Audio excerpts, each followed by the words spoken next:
Hey guys, it's Matthew here once again, and it is officially time for the first video of the Delrium League. Not too much information to give out to you. I'm still kind of getting my own footing on my build and the league itself, but I do want to share with you the experience I've had thus far in the league itself, and then also trying to build my I have no idea what's going on character, which still kind of holds true to this day.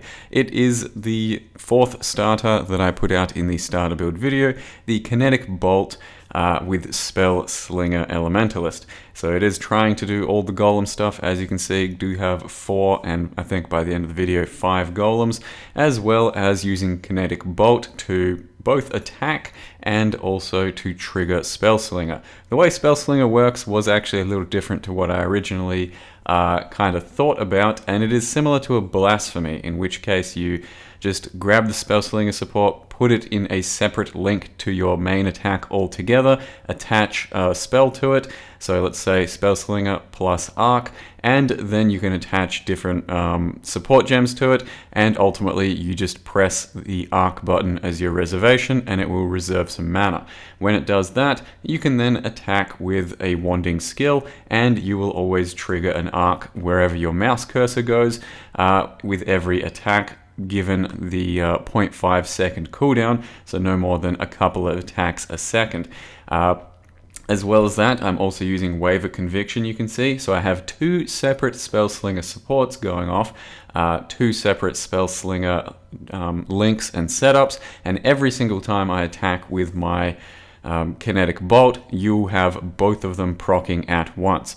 And it should be basically exactly the same as old Poet's Pen, where you just have 2 skills. Every single time you attack, you get both of those skills out there. It's just the difference is now you have to reserve mana, and you can support those spells and links in wherever links you want. So if you really wanted, you could have a 6-link Arc, and it would reserve quite a lot of mana, probably something like 40% of your mana bar. But every single time you attacked, you could easily go and deal 2 different spells, or some spells that synergize. Now you can see me doing some Delrium content. Some of it's pretty dangerous, some of it's pretty bullshit, and I'll talk about that in just a second.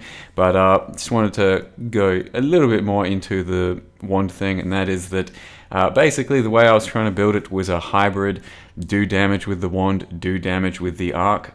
And that's why we are Golem, that's why we are Elementalist. We have got a lot of generic damage, but it might probably be just kind of another way of casting spells, this whole Spellslinger shit.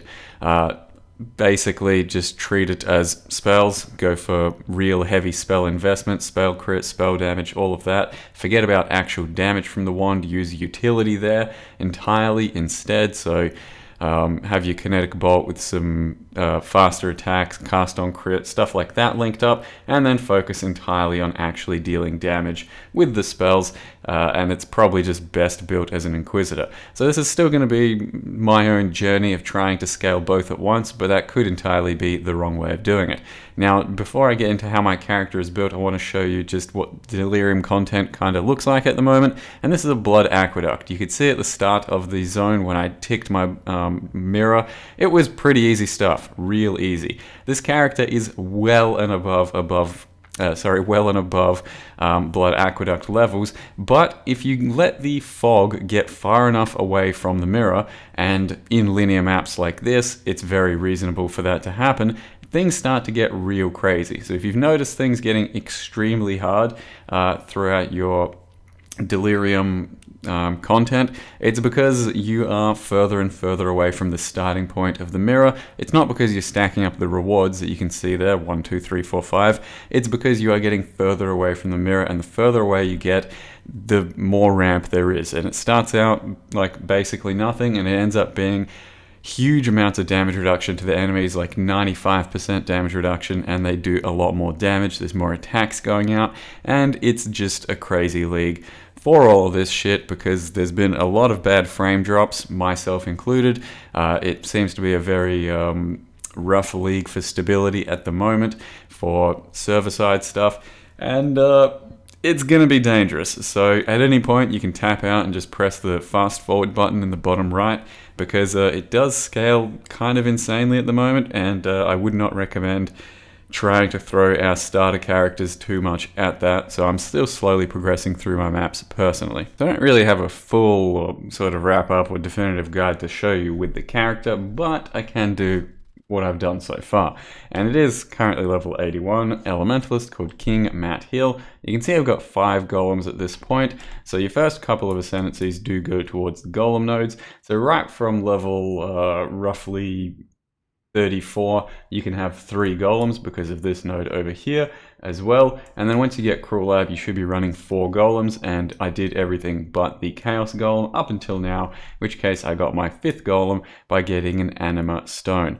You get it by combining the 3 other golem primordial jewels, and then you can have another golem. The Chaos one is the least important for our overall feel, but it helps quite a lot to have some damage reduction, especially against some of this Delrium shit. So we're running the 5 golems, and I'm yet to get my last ascendancy for the Heralds, which is going to be a huge power spike because it's a lot of penetration towards our main damage sources, but is what it is for now. And that will be pretty big, but I'm reserving, holding off on doing too much judgment of the character till I can get that, because sometimes DPS is okay, sometimes it's not that good, and it's going to be difficult to say until I've got my real DPS stuff as to whether or not it's because of the build. But what I'm doing is, as I mentioned, using some Spellslinger action. So we've got Spellslinger as just a separate sort of gem attached to Arc. I've then got Crit Strikes and Energy Leech. So that's a pure 4-link, and that reserves currently something like 19% or 25% mana, depending on what I'm using. So this one should be 25% mana, that's the Arc there. And then I've got a Wave of Conviction in a separate link with Fizz to Lightning and Spellslinger as well at the moment. So I've got 2 reservations there of Spellslinger. I'm using then Herald of Thunder and Herald of Ice, and as you can tell, every single time you attack with Kinetic Bolt, we are shooting out a Arc and also a Wave of Conviction. And it's dependent on the cooldown of the Spellslinger, but chances are about 2 times a second. I've then got Kinetic Bolt that just does some of its own damage as well. Kinetic Bolt attached to Energy Leech, added Lightning, and LE damage with attacks. You can see the current DPS of it, it's something like 100,000, a lot of lightning, a little bit of fire, a little bit of cold, and the fire is mostly coming from a Mantra of Flames because we've got quite a few buffs, as you can tell. And once I've got some other things up like Blood Rage, Frenzies, there's more buffs too. But you can see anything that is an actual buff is something with a green outline. So if I press this flask here, yeah, it kind of looks like I got another buff, but this does not count as a buff and does not count towards this Jules extra damage.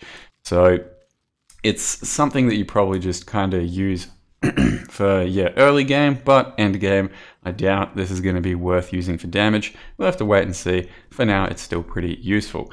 So I got like lots of different 4-links, and the reason I'm not so sure this is going to be as good of a playstyle as an Inquisitor is because we do need so many gem sockets in the end, because I didn't really anticipate needing to have 2 different or wanting to have 2 different Spellslingers, and I really do want 2 different Spellslingers. It's pretty efficient, I think, to have 2 different setups so that you're proccing out 2 spells for every hit instead of just the 1, since there's no real penalty to doing that except for more gem links and more reservation. In the end, you may just have to do a 6-link and have 2 separate 5-links going through it, because otherwise we're just really tight on gem sockets. Since I've got my Kinetic Bolt, I've got my Herald of Thunder with Curse on Hit. That's what I'm working to get rid of for a ring at the moment. I've then got my Shield Charge, I've got my Golems, I've got my other Heralds, got 2 Spellslingers, and it's going to be tough to weave everything in. And I'm currently using an Unset Ring to help combat that. But that's pretty much all I can say for the time being about the build and what I've done with it so far. It does work, it clears pretty nice. Deliriums can get very tough and spicy indeed. I don't have too much life yet, haven't actually taken Mind over Matter since I don't really have any reliable Energy Shield and Energy Shield Leech. I don't want to get Zealot's Oath or the Energy Regen until I've got like some reliable leech in the build, because otherwise my life won't go up too well. So at the moment I just have Eldritch Battery to cast off of, but we'll fix up a lot of that throughout the day today and see if the build can actually start improving. The only differences to my other tree is I don't have one slinger because I was originally going to take it to help power siphon do damage, and I might still grab it in the end, but currently it's not too necessary, and I've taken static blows for generic crit instead. Other than that, I think the tree is exactly the same, and still just trying to make it happen. Best possible version of the build, probably going to be an Inquisitor, probably going to be using something like Bladefall, Blade Blast in 2 different lengths, and possibly not really focusing on the actual attack damage, the Kinetic Bolt, the Power Siphon, whatever, and just actually shitting out spells with every attack. Maybe doing Poet's Pen even, if you really want, so that you're shitting out a spell from Poet's Pen, the other Poet's Pen, Spellslinger, and then have a cast on crit setup. 5 spells per fucking attack sounds pretty good to me, if you want to do that, but like I said, still trying to figure this character out and give you more of a final conclusion or like guide to it. For the time being though guys, I am going to just really slowly keep progressing through my Atlas.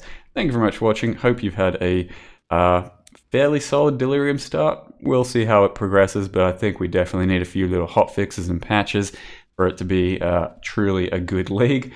But anyway, thanks for watching, and I'll see you next time.